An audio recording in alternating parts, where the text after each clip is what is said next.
defeat. So why blame me, essentially? That's the question he's asking, Prof. Thank you very much, my brother. The truth is that it's all about leadership. The party's campaign toward the election was organized by the flag bearer. He had his own communication machinery, and he had his own, if you like, sectors or sections that held specific, if you like, portfolios to push or drive the campaign. And so we have what we call ultimate responsibility. The collective efforts of these people culminated into the defeat, but that was superintended by the flag bearer, Dr. Mahmoud Bawumia. It is also clear to add that he represents the face, or represented the MPP as the face of the party, the flag bearer, offering the kind of leadership that would lead them to the kind of defeat they experienced. 1.7 million votes. It leads us into whether he was a likable candidate. He was a candidate that was competitive enough comparatively when it comes to the former president, now the president, Mahama. Whether he had the capacity to be able to contest him boot for boot in that regard, in all sectors and departments that Ghanaians were measuring up to in terms of the economy, in terms of the state of affairs that the country found itself. And so fundamentally, the candidate Bawumia could not match up the candidature of Mr. Mahama, President Mahama. That was a critical question to look at. Again, he was a candidate who had just served as the flag bearer and was serving as the flag bearer even during the period of the contest. And that all the failures of the government were not only attributable to Mr. Akufo-Addo, the former president, His Excellency, but also it was attributed to the vice president, who was part of the cabinet, and for that matter, who served as the economic guru of the party, and for that matter, the part of the executive head administering the state. The people of Ghana did not insulate him from President Akufo-Addo. They did not insulate him from the failures of the MPP as a party and from the failures of the MPP in government. And I've said that the level of recklessness that, if you like, characterized the leadership of the MPP as a party and also the MPP as a party that had formed government was unprecedented within the period under review. He goes into elections with such lack of confidence, lack of capacity, and lack of acceptance from the people themselves. And so what we see as the outcome of the results, 1.7 million difference, is the fact that the MPP's leadership, superintended by Dr. Mahmoud Bawumia, could not present a right message. The history within the period under review did not add anything positive to what they were calling for the people of Ghana to give them a third term. And more so, candidate Mahmoud Bawumia, Dr. Mahmoud Bawumia, was not a candidate that was likable within the period under review.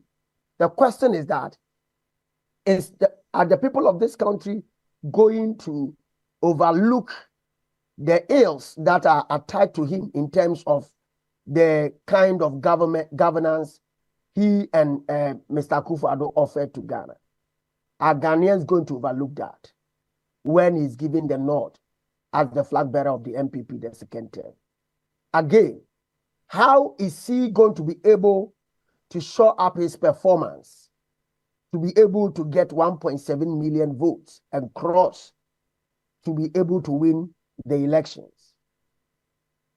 We need to also ask the question whether within the internal schisms of the party, the challenges within the party, the misgivings of the people, the divisions within the party, which continues to rise, how is he able to offer that leadership to unite the people? Indeed, some have argued that the level of divisiveness today has risen to the apex because of Dr. Mahmoud Bawumia's posture and how he's allowed the people around him to attack persons like Kennedy Ejapon and the others. It was shirking of responsibility, refusing to, admit guilt, and rather place the failures of the party on other persons instead of accepting the rule of ultimate responsibility. Such lack of leadership in this scheme, where he refuses to accept the fact that there is ultimate responsibility and is the one who should be blamed and not any other person or the team he put together or his own abysmal performance whilst in government and also in conducting or mobilizing forces, marshalling forces for the election. Whilst refusing to do this, he is exhibiting the tendency of an individual who lacks capacity to lead. Because I see. Within the realm of ultimate responsibility, what you must do is admission of guilt. But then, mea culpa. But Prof, he doesn't speak in oblivion. Okay, he references the Professor Aaron Michael Quay report, and then also the Oseche Mensah Bonsu report. In fact, Professor Aaron Michael Quay's report was a fact-finding committee's report that, according to the party, went around engaging all the persons within and without, ordinary Ghanaians as well. And they came to that conclusion, according to Dr. Mahmoud Bawumia, because we haven't seen the details of this report. He says that conclusion is that he was not to ultimately blame for the party's monumental defeat in the presidential election. So that's the context in which he speaks, on the basis of his knowledge of the Aaron Michael Quay Committee's report, Prof. I would tell you this. Ghanaians are getting better. Ghanaians are growing. Insofar as our democratic culture is concerned, Ghanaians are looking for pragmatism. They are looking for charismatic leaders. They are looking for servant leaders and leaders that are willing to be able to turn things around for this country, and not individuals who shirk their responsibilities and blame others and other circumstances. And I think that the MPP must begin to reflect on some of these wayward comments that we are beginning to hear. We as a people of this country must begin to also look at the broader macro analysis of leadership, and what we deserve is better than the kind of narrative we hear come up within the MPP. It's quite challenging, and to an extent sometimes also even too nauseating. And I hope and pray that I will not be hearing some of these things time and again. If a leader cannot accept ultimate responsibility and he feels that it is the cause of others, what are the details of Michael Okway's report, Professor Okway's report? Why was he not able to fix those loopholes or gaps or challenges that are seen in Okway's report as having culminated or led to the, if you like, the defeat of the MPP? What efforts did he make to resolve some of these questions? Or, as he's been elusive, these questions or quandary or challenges were also elusive to him, and that the forces he put together were not able to investigate enough to ascertain what were the challenges, at least a SWOT analysis, strength, weakness, opportunities, and threats that were existent within the period under review. So they walked like blindfolded men into the elections. Is that what they are saying? And that they were, if you like, it was not clear in their minds. In some of the indicators or elements or items that are seen to have caused the defeat of the MPP. Were they not glaring enough? These are matters I've talked about, yes, since 2015 up till now. It's a shame that the MPP itself is now setting aside science. It is setting aside, the science of election, the science of politics, and it's talking about something else.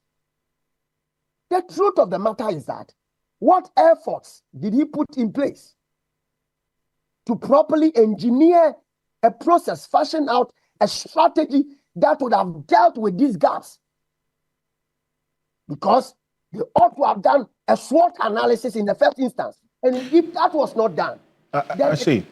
But then again, you also, because you are in the academia and political analysts for that matter, had some of your colleagues make the point that the outcome of the 2024 election was a referendum on the Akufo-Addo-led government.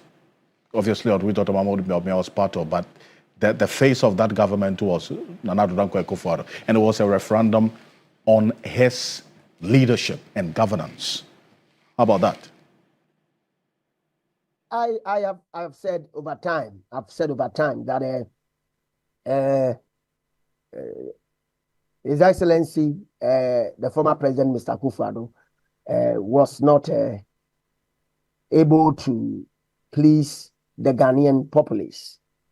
Made a lot of promises, and a lot of these promises, the NDC in particular, and several Ghanaians believe that they were not only whispered through the whistlings of Dr. Mahmoud Bawumia, but the euphoria and the excitement he added to the campaign within those times when they were looking, referred to him as an economic messiah, Wizkid, and all that. A lot of names were given to him, and some have said that the victory came to the MPP and for that matter to Mr. Akufo-Addo, the former president, His Excellency, because of Dr. Mahmoud Bawumia.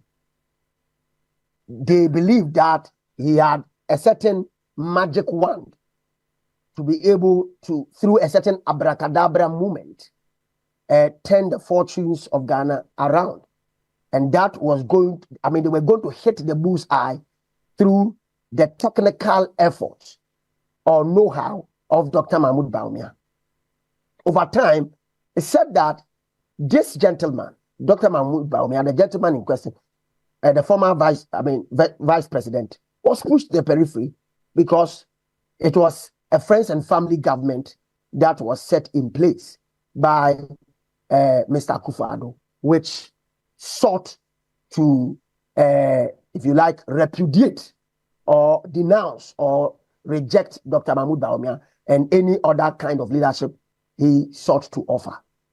Among other things, it said that he was even unhappy about the, the e-levy, right? And that he had protested privately to no avail. There were things he had tried to question and challenge, but he could not have his way. His opponents or critics have said that, look, why is it that whilst all these things were going on, you did not bring it up openly and challenge your own government and say that if my government continues this way, I will not be part of this government and I'll choose to resign even as a vice president. Because that in itself also, some have said, also defines your personality and the kind of leadership you can offer the party and the country. Because several right leaders, well-meaning Ghanaians, who are placed in positions, sensitive positions, like he was placed, would resign when they believe that their ideas were not respected. My own uncle, Professor Stephen Adair, the former rector of GIMPA, was placed on one of the boards, you remember, some years ago. He felt that things were going on he did not agree with, those positions, and he left. Several well-meaning Ghanaians who were given some portfolios here and there from time to time sought to leave. You saw the contestations and the battles between Ocansey and the former president. If you remember those days, those hit me. So there are challenges that would come up from time to time where a leader, so to speak, would feel that ethically, morally, the ethics of leadership and my own personal ethics would not allow me to play a part in a role. This particular reference has gone on. Who have given you a social contract. Exactly. And then, look, how things are playing out and shaping up in this flag bearer race is one to watch. And, well, Kennedy Japan is the only one amongst the 5 who has responded to this position as put out by Dr. Mahmoud Bawumia. We'll see how the coming days will look like on this, because the party is still in the process of remolding, diagnosing the laws and re-strategizing as they go into this flag bearer race. But this is Ghana Tonight. Professor Samuel Edu-Gyamfi, thank you for joining us here on Ghana Tonight. He is a political analyst and lecturer at the Kwame Nkrumah University of Science and Technology.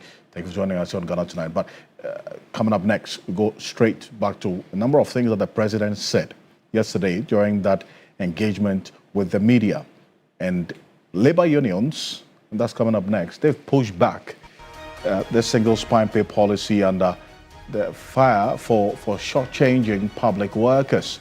Now, we'll hear from Labour, and this is on the back of the president's own acknowledgement of the shortcomings of the single spine pay policy. Organised Labour has backed the calls by the president, John Dramani Mahama, to review the single spine pay policy to reflect the current state of affairs in the labour market in this country. This is what the president said yesterday in response to a question that a journalist asked of him. Take a look.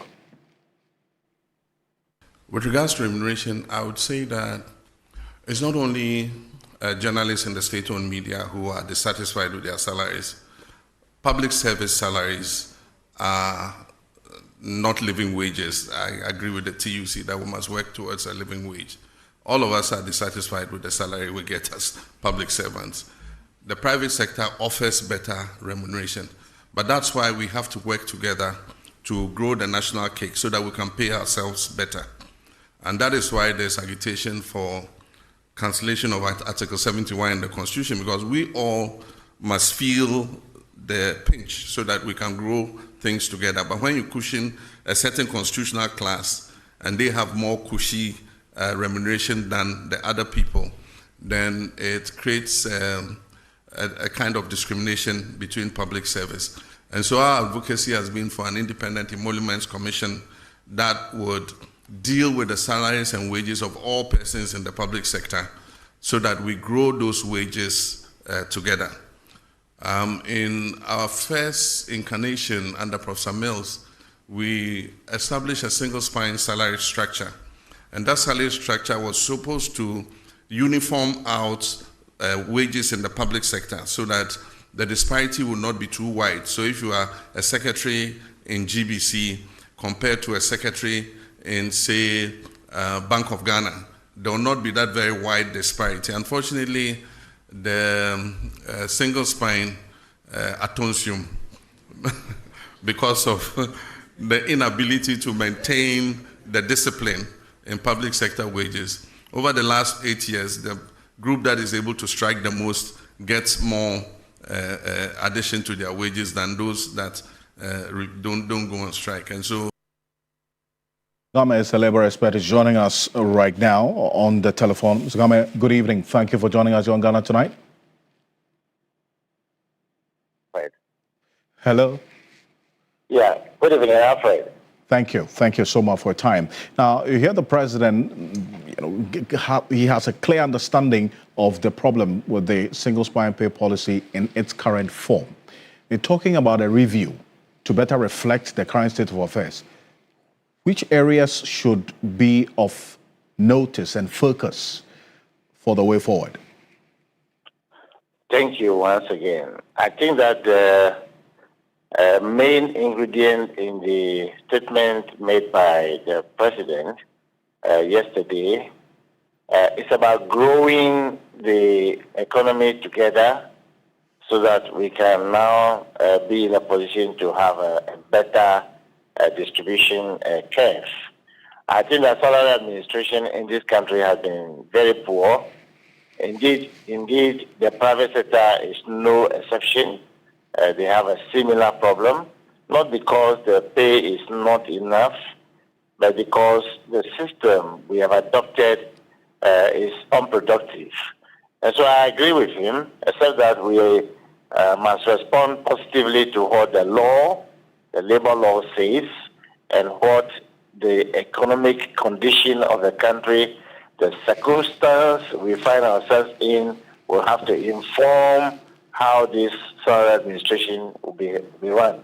But I totally agree that we have to have an overhaul completely of the kind of notches system that we have into a better kind of a broadband salary structure and pay people based on productivity. I think that way everybody will earn a proper living wage if you contribute towards the growth of the economy. And you talk about the remuneration based on productivity. The question has been how productivity should be measured, especially in the public sector. That's been a debacle, is it not? Because at some point, we had a president make the position that public sector workers pretend to be working, the government pretends to be paying. That has evolved, and we have seen the element of how to measure productivity in the public sector. How should that be done, if that's the proposal that you're looking at going forward? Well, it's simple but not simpler. This was discussed extensively even during the economic forum. I was present, and I think if you recall, at the main plenary session of the economic forum held at the International Conference Center, that was very visible. That was plainly stated. It was one of the main call at the end of the session. So it can be measured. There is a way to do it. There is a way to design the structure. There is a way to ensure that the policies are coherent, to ensure that the objectives will be set by the various boards or commissions, and the strategies to apply will be there, and everybody will be given a portion of his or her assignment. There is a procedure or a criteria to judge whether you have achieved it, and it won't be done at the tail end. It will have to be done at least half yearly or every quarter. So at the end of the day, people will be paid and paid properly, not this mushroom of allowances. We pay people a proper pay, jettisoning almost all the allowances as was civilizedly done during Rawlings' time before we move into the democracy, and everybody will be free, and the nation will pay people for their contribution towards the growth of the economy. It's very simple. I admit it's not simpler. Then how do we determine what will be living realistic wages as against what is being paid now? Let's assume that there's a projection by the Minister of Finance that we are going to have an income surplus of, if you like, call it profit, or an income surplus of about, let's say, 5 million or 5 billion Ghana cedis at the end of the year. That is the projection. The nation has achieved it.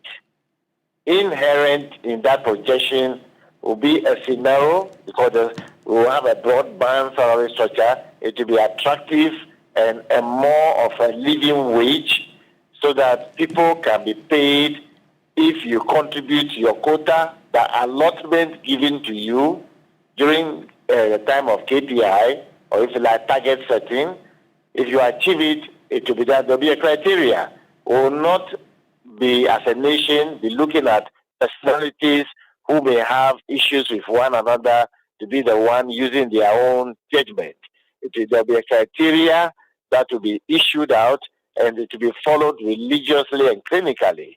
So nobody will cheat anybody. That's the way I envisage it should be done.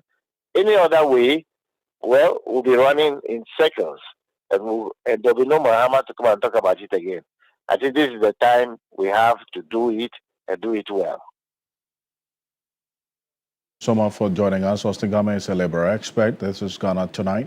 We're live as well on 3FM 92.7. Let's just stay a bit further with what the president said in response to some questions asked of him. That's coming up next. That's the update on the oral cases. That's coming up next here on Ghana Tonight.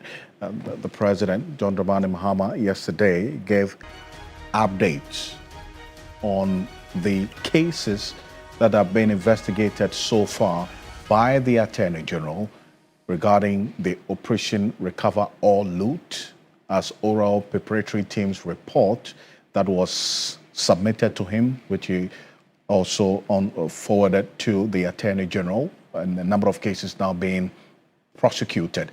After President Mahama's oral update, hope rising or otherwise. So there are concerns as well, but let's dig into it. Here's the president giving details of the current state of the oral cases being investigated and prosecuted by the Attorney General so far. Take a look. My friends, I understand that public accountability and the recovery of looted state resources are at the top of your expectations from my government. And let me assure you, my fellow citizens, that we've not wavered in our commitment for even a moment. Neither have we been complacent. What you are witnessing is not inaction, it is our steadfast adherence to due diligence, due process, and fairness in the pursuit of justice. Yes, our insistence on doing things the right way may afford those who have looted this country some temporary relief, but let me be clear, it will not grant them permanent escape. Across multiple fronts, active pursuits and prosecutions are well underway under the Operation Recover All the Loot. Over 200 cases are under active investigation, with about 80 people interrogated so far. Several prosecutions have begun, progressing steadily and remaining firmly on course. In the Republic versus Edubuan and 3 others, the state has submitted witness statements together with all other documents, and trial has commenced. And the first of 3 prosecution witnesses have been called and have been cross-examined by counsel for the accused person. With the SkyTrain case, for instance, the prosecutors have secured a trial date, as all preliminary matters have been concluded and the trial is set to commence. For the National Service Authority case, due to its expansive nature, charges have been drafted and will be filed as soon as the legal year begins against the following person: the Republic versus Osei Sibe, the Republic versus Eric Nyako, the Republic versus Gifty Owari. Also for the National Cathedral, we are awaiting a forensic audit from the Auditor General. Additionally, charges have been drafted and are ready for filing in the case of Republic versus Wuntumi and Akunta Mining. The Economic and Organized Crime Office, EOCO, is finalizing its report with respect to Exim Bank transactions. Dockets are in preparation for the buffer stock case and the drip equipment case. Investigations are ongoing into the African Cup of Nations case, the Mart Set case, and approximately 20 other cases currently. Let me be clear, every single case of corruption that needs to be investigated is being looked into. And once evidence is found to ground the prosecution, that will happen and happen swiftly. In 2018, I started preaching how you can earn money online. In 2020... Well, that's the president giving updates on the oral cases and that have been investigated and the updates so far as well going forward. But on the matter of the Wuntumi and Akunta Mining case that he talked about, this excavator invasion was topical during the president's engagement as well with the media yesterday, and getting to know the number of excavators that prior to yesterday when we met the president, the transport minister himself had indicated that over 1,200 excavators had been impounded at the Tema port. And per the intelligence that he has as transport minister, over 3,000 excavators were on the high seas en route to Ghana. And in fact, the figures don't lie. It reflects what the transport minister's concerns are. This is a research put together by Safo and the research team here at Media Journal. And this is it. The global position when it comes to excavators, in terms of the countries that import the most excavators, it doesn't say anything different. Ghana, as of 2023, spent over $205 million importing excavators into this country. And we were ranked the first in West Africa. We were importing excavators. Nigeria followed with 94 million. In terms of the Africa ranking, South Africa, number one. You can understand, you see, even the large mining companies use excavators. But then again, at some point, as we're speaking, not too long ago, excavators had flooded the Tema ports. The president explained yesterday that they had to move them to other locations to create space at the Tema ports. Because, think about it, over 1,200 is earth-moving equipment, excavators at the ports. Ghana, in terms of the excavators imports, we rank 10th most imported product in Ghana out of the 4,282 products categories. Excavator was number 10 in terms of our imports, 10th position. And on the global scale, we are the 34th largest importer of excavators globally. Well, what are we using them for? These are the top 5 suppliers of excavators to Ghana. You have it there. China, India, Belgium, Japan, South Korea. That's what's happening right now.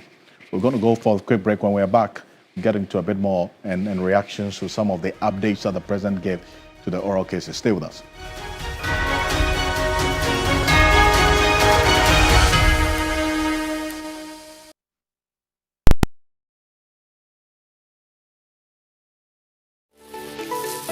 Why are more and more professionals choosing Flamingo paint? As an interior decorator, I aim for that beautiful, elegant look. Flamingo paint has great hiding ability to cover and transform old walls easily with just one coat. Impressive. For me, as a professional painter, I love Flamingo paint because of this small paint.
Welcome back. This is Ghana Tonight. We're live on TV3 Ghana on Facebook and on 3FM 92.7 and also on TV3 Ghana on YouTube. Now, here the President, John Dramani Mahama, before we went for the break, gave updates on the current state of some oral investigations. And one of the cases he touched on was the one involving the Ashanti Regional Chair of the New Patriotic Party, Bernard Boysiako, popularly known as Chairman Wontumi. And you know that he was at some point held by the Economic and Organized Crime Office, EOCO, and because he was unable to make the bail conditions, spent some time in the coolest of EOCO. And he's been sharing his experience of exactly what he went through in the EOCO cells, essentially saying that he came face to face with death and that he began seeing at that point his dead relatives. Take a look.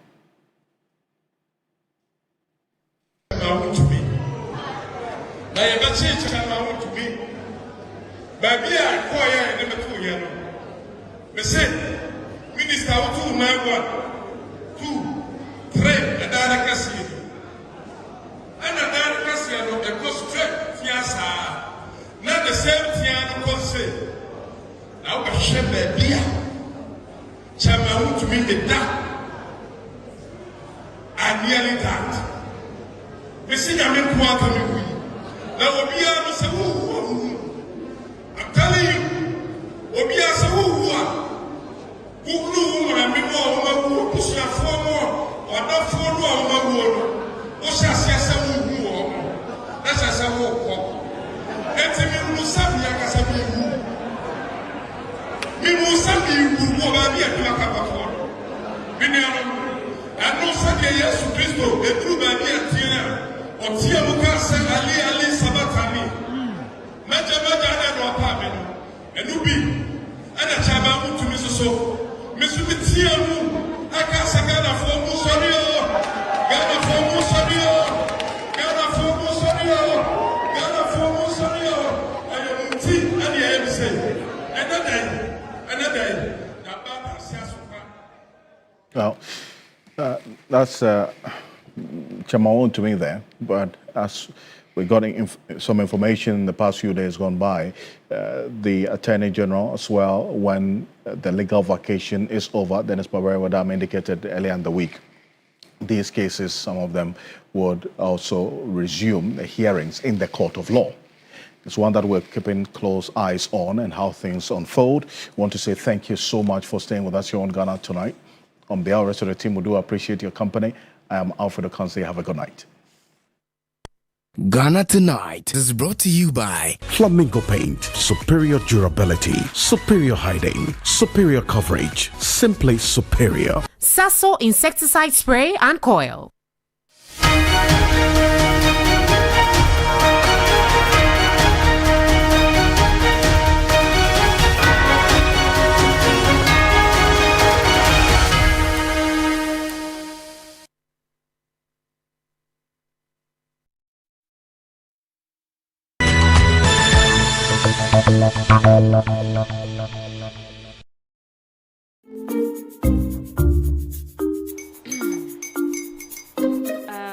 Kwame and his uncle are almost here. Wait a minute. This one too, your friend Kwame. Wait, Kwame.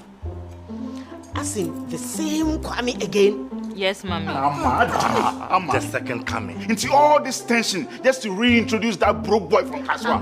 Why would you deceive the family like this again? Now I understand the whole delay. Troll from Kaswa. Why wouldn't he be late? Or be late? Of course.